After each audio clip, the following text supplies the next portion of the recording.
Good afternoon, everyone. Today we are looking at a topic in production and operations management called inventory management. I'll be a little bit slow to explain this cardinal important topic in inventory in production and operation management, which is entitled inventory management. Now, first and foremost, you need to understand that inventory means stock. You can have a stock of potatoes, stock of bananas, stock of tomatoes, stock of any groceries, biscuits, or other things that you um, have. All right. So inventory means stock, and we need to understand what are, first of all, advantages of keeping stock. What are the advantages of keeping stock? All right.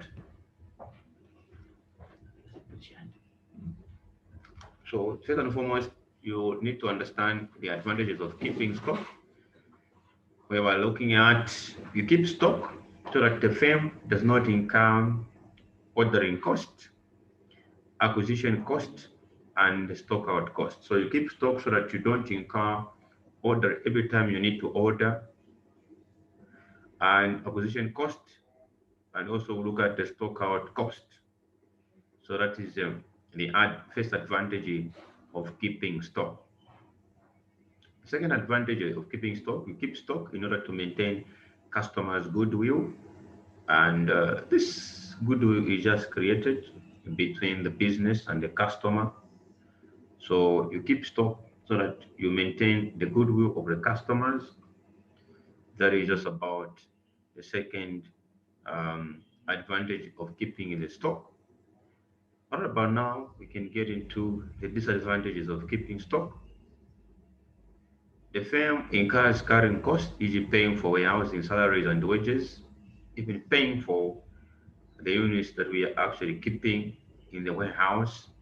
We are incurring the carrying cost, paying for floor space charge related to warehousing activities.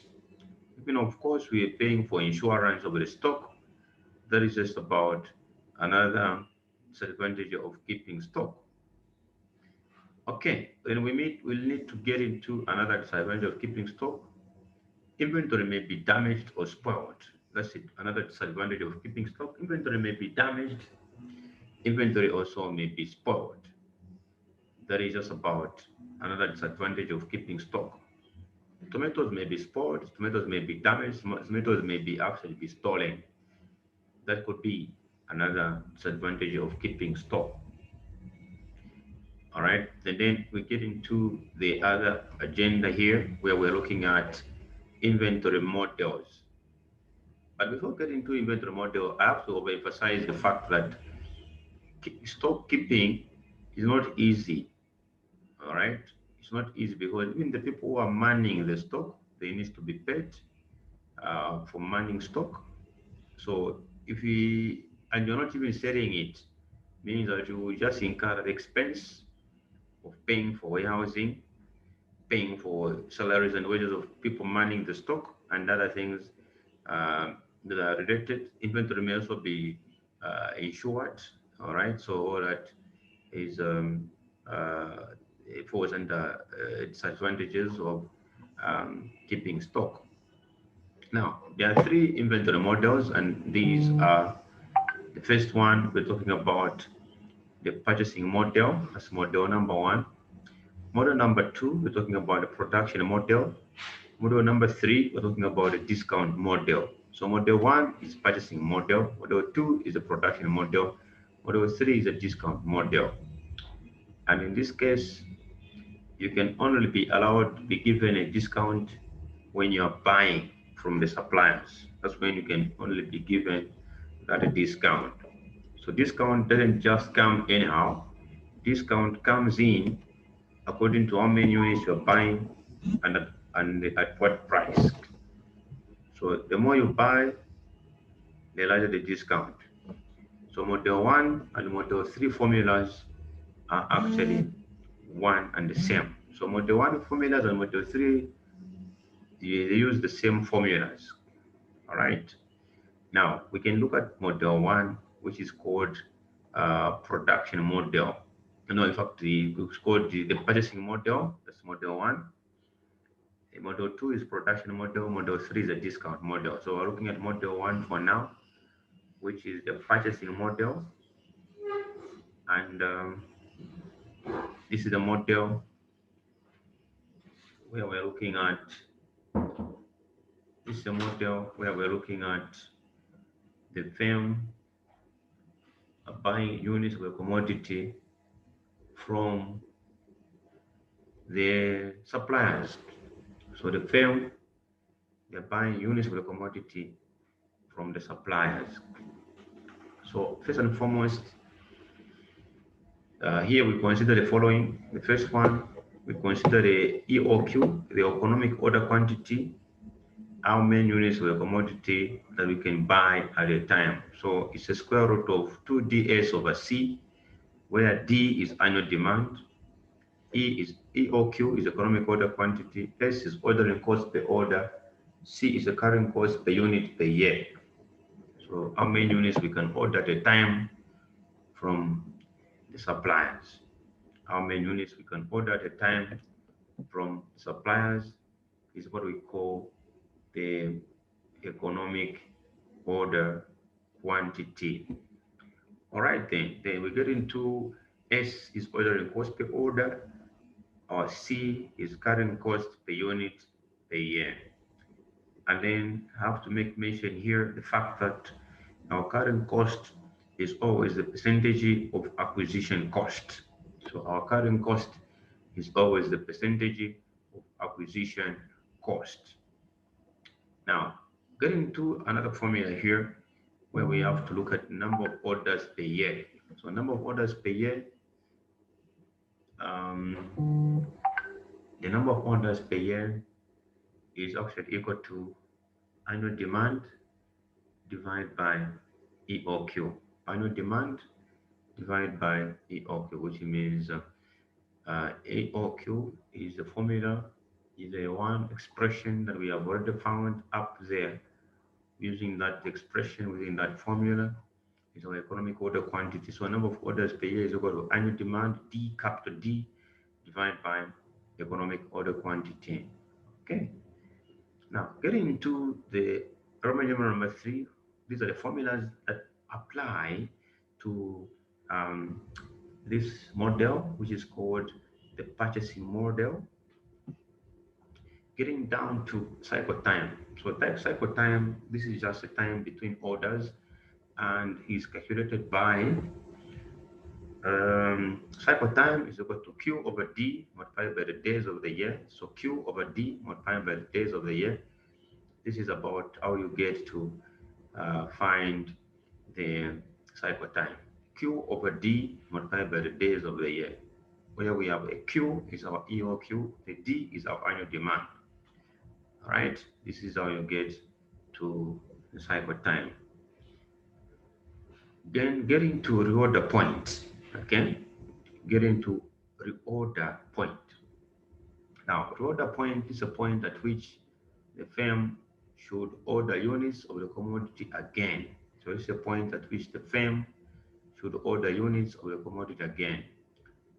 You don't have to wait for your mini meal to finish completely for you to order another bag of mini meal at home. It means that you start starving. So you have to have a reorder point, tell your children to say, if mini meal reaches this level, you should put a mark to say, if mini meal reaches this level, we need to order another bag of mini meal again so that we don't completely run out of stock, right? So this is the point at which the firm should order units of a commodity again. And our order point, ROP, is equal to expected demand during lead time plus the safety stock. So EDDLT simply means expected demand during lead time. All right, let's see what it means. Expected demand during our lead time. All right.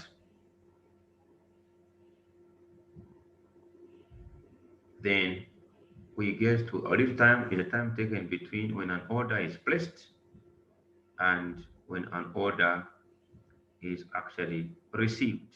This is what we call lead time. Lead time is the time taken between when an order is placed and when an order is received. Now, how do we get the EDDLT, expected demand during lead time? It is equal to daily demand multiplied by the lead time. Expected demand during lead time is equal to daily demand multiplied by lead time. All right. And then what's our daily demand? Daily demand is equal to annual demand then divided by the days of the year. Daily demand is equal to annual demand divided by the days of the year. All right. Then getting down to safety stock is a buffer stock kept for security reasons. So safety stock, you're talking about just a buffer stock kept for security reasons. All right. And then our safety stock formula is equal to Z value multiplied by the standard deviation of demand multiplied by the square root of our lead time. So safety stock is equal to Z value multiplied by the standard deviation of demand multiplied by the square root of our lead time. This is just about the one we need to know, getting down to it. We're finding our safety stock. Now, order point can also be computed. Okay, the level at which we need to order gain units for the commodity can also be computed where the safety stock is not given. So the order point can also be computed where the safety stock is not given. So meaning if the safety stock is not given, our ROP, that's order point, is equal to expected demand during lead time only. This is how you get to the order point when the safety stock is actually not given. So when a safety stock is not given, our order point is actually equal to the expected demand during this time. Okay, now here we love talk about expected demand during lead time. Our emphasis on this one is the fact that we already say it's a daily demand times the lead time. That's how we find the expected demand during the lead time. And lead time is the time taken between when an order is placed and when an order is actually received.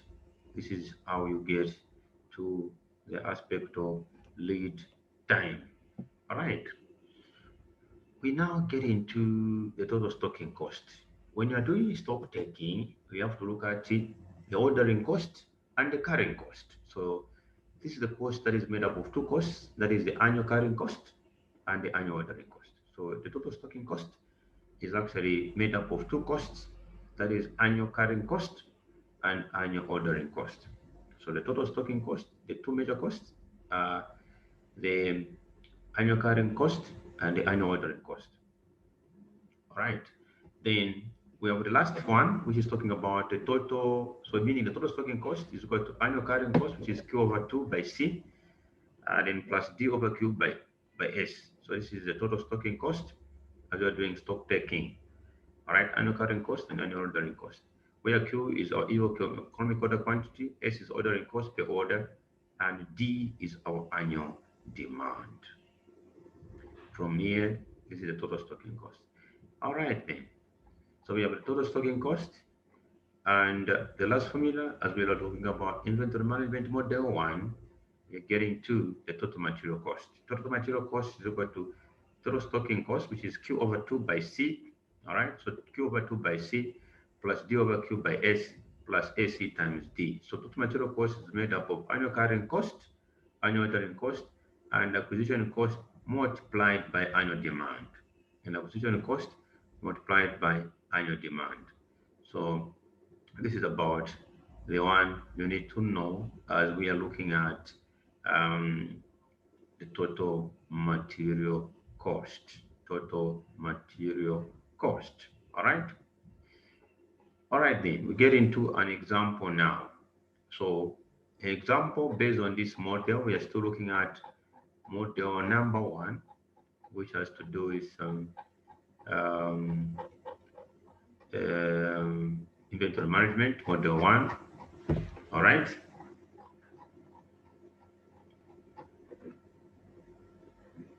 So we can actually uh, look at the um, example here. ABC company has annual demand of 25,000 units. The ordering cost per order of 200 kwacha, and the acquisition cost per unit is at 30 kwacha. The current cost is at 20% of acquisition cost. The company operates 250 days of the year and lead time is 2 days. Annual demand is what is important, 25,000 units. Ordering cost per order is 200 and acquisition cost per unit is 30 kwacha and the current cost is 20% of acquisition cost. The company operates 250 days of the year and lead time is 2 days. Required. Calculate the EOQ, the cycle time, number of orders in a year, the order point, then get into total stocking cost, then total material cost, right? So this question is a cardinal question. For each question that you would find in an exam, you would need to know the information given in the question before starting answering the question for you to get to what you are supposed to achieve. All right. So our honor demand is 25,000 units. Ordering cost per order is 200. Acquisition cost per unit is 30. The current cost is 20% of acquisition cost. The company is operating 250 days of the year and lead time is 2 days. EOQ now on the solution. Demand is 25,000 units. S is 200, which is the ordering cost per order. And then getting down to acquisition cost is 30 kwacha. Then the current cost, which is the holding cost, current cost and holding cost are the same. So current cost and holding cost are the same. So we are getting to calculating the 20% of the 30, which is 6 as the current cost. The days of the year is 250. So our EOQ is this model 1. 2ds over C is giving us 1,290. Okay, 1,290.9944 units. So meaning it's a 2 multiplied by 25,000 units, then multiplied by 200, divided by 6, then the square root answer.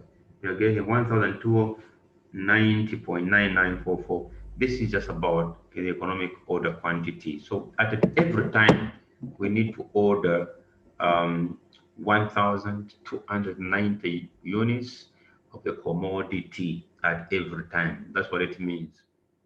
All right, that is for EOQ. Now, the other question says we need to find the cycle time. So our cycle time is equal to Q over D multiplied by the days of the year. Q over D times days of the year. Our Q is 1,290 divided by the D is 25,000 multiplied by the days of the year is 250 days. So we are getting cycle time is 12.9099 days. So this is our cycle time, 12.9099 days.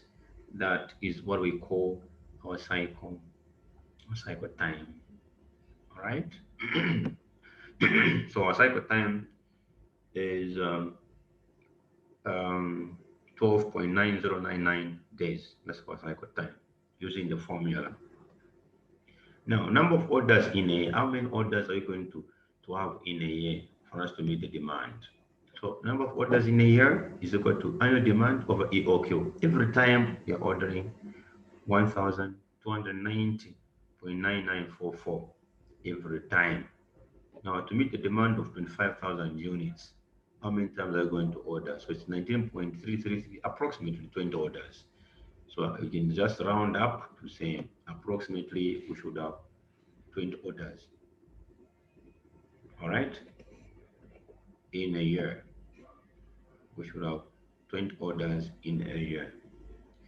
Now, getting down to the other one where we're looking at reorder point. Our order point is about expected demand during lead time plus the safety stock. Now, in this question here, the safety stock is not indicated, it's not given. So let it be, meaning our order point will actually be the point without the safety stock. So it will just be our daily demand multiplied by lead time. All right, so our daily demand, annual demand divided by the days of the year, 25,000 units divided by the days of the year, In this case, we're talking about 250 days. So meaning that we have our daily demand of 100 units. All right, that's our daily demand.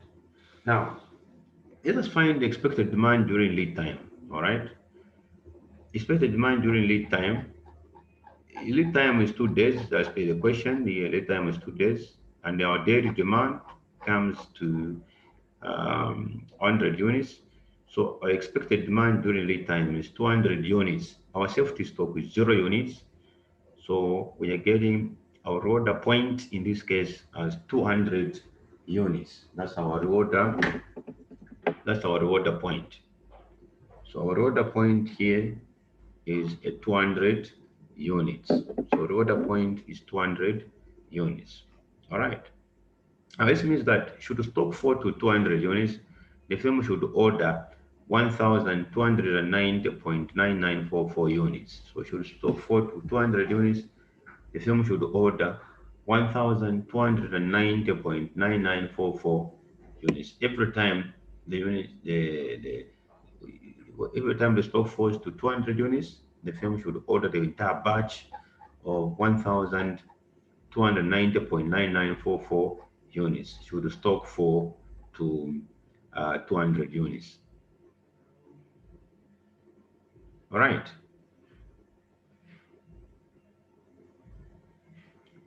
Now, getting down to the other agenda here, where we're talking about the total stocking cost is Q over 2 by C plus D over Q by S.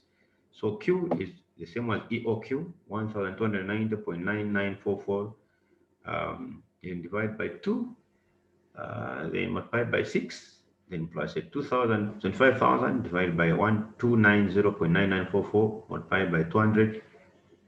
So we are getting total stocking cost like 3872.9832 plus 3872.9838, which is giving us a total stocking cost of 7745.966. So that is according to our total stocking cost. Then getting back to the question here, we can discover that we have the last one, which is talking about the total material cost. So there's a total stocking cost, and then there's a total material cost. All right. So our total material cost is equal to Q over 2 by C plus D over Q by S, then plus AC times D. All right. So AC simply means acquisition cost per unit. So AC is acquisition cost per unit, and then multiplied by annual demand. Acquisition cost per unit, then multiplied by annual demand. All right. So we are getting to Q as equal Q of 1290.9944 divided by 2 multiplied by 6 plus the 25,000 over the 12,1290.9944 multiplied by 200, then plus the 30 multiplied by 25,000. So this is our total material cost. And for this total material cost, we are getting total material cost is the same as just total stocking cost, because the first part of it is a build up, is just the this and this, the annual carrying cost and annual direct cost. These they actually symbolize that this is the total stocking cost. All right, then there's just a slight addition to the total stocking cost for us to get the total material cost, where we are going to actually add the acquisition cost per unit multiplied by annual demand, and this is where we are getting the total stocking cost then plus AC times D. Now here AC times D is just 30, because for me our AC is actually 30 kwacha multiply add by annual demand, which is 25,000. All right, which is giving us 25,000 multiplied by 30 kwacha is actually giving us um, the amount we need, which is 750,000. Then plus that one is giving us now 757,745.99.966. All right. So this marks the end of inventory management to model number one, and this is where we end for now for this model. For anything else, we have to get now to other models for the other sessions, for the other class. But for now, this is where we end for the first model, which is called model one, taking into consideration all formulas, appropriate formulas that are used in model one, which is also called the purchasing model, getting down from where we started from to getting down to an example that we have looked at right now. This is the model one, which is very important model because we also use this model formulas for model one.